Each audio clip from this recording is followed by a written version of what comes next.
This week we begin the Sefer, the book of Vayikra, by reading Parshas Vayikra. And it begins, Vayikra el Moshe, and he called to Moshe, V'yedaber Hashem, and Hashem spoke to him from the Ohel Moed, the tent of meeting. Rashi is bothered by the seeming redundancy in the pasuk and the verse, with Hashem both calling Moshe and speaking to him. He explains that we learn from here that whenever Hashem would speak to Moshe, he'd first call out Moshe, Moshe, a call of endearment, and only then would he speak to him. If so, then, why does the pasuk say that he called to Moshe? It should have simply stated he called Moshe. Why the additional word to? Rashi says the voice of Hashem is an incredibly powerful voice, yet his voice reached only Moshe. The rest of Bnei Israel did not hear a thing. Hashem called, but the words only reached to Moshe. No one else heard the call. The truth is that Hashem calls out constantly. He sends us messages constantly.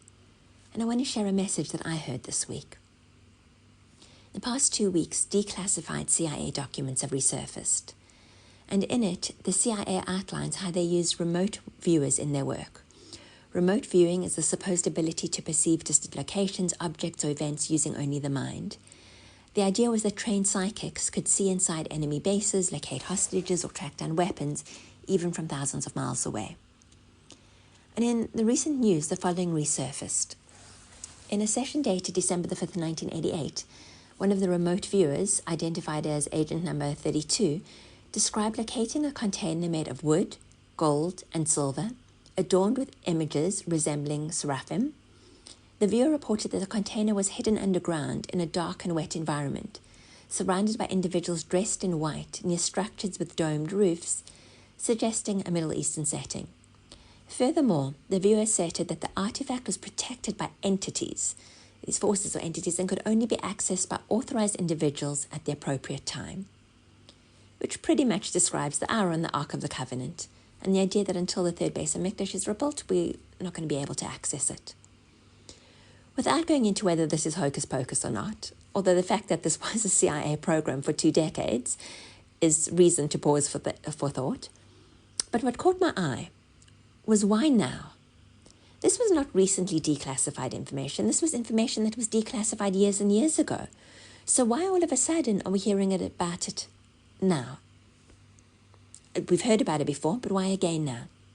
And this is the message, the Vayikra, that I heard from it. And maybe it will resonate with you too.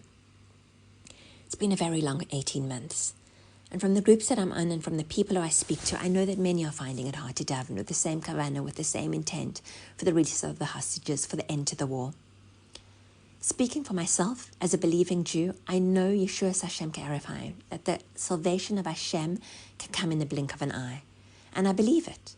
And as a believing Jew, I know that Moshiach can come at any moment. It's one of the 13 principles of faith, and I believe it.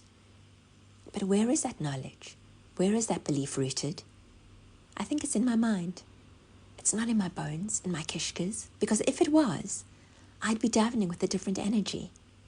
It's hard to daven with the same energy when all one sees is more soldiers being killed, more anti-Semitism, more hostages reported dead, with no end in sight. And yes, I believe, but do I really believe that any moment now is really any moment now, and that my tefillas can make a difference? And I think that the reason that these documents have resurfaced now is because Hashem is calling to us, reminding us that Geula, redemption, the rebuilding of the Beis HaMikdash is not something that's so far from the realms of possibility, even if it feels like it is. That we are so close to it, that even Agent 32 can see it. It is so close. And that yes, our tefillas, our mitzvahs, our achdus can be the ones to bring it to tangible reality. Be'ezus Hashem soon. Good Shabbos.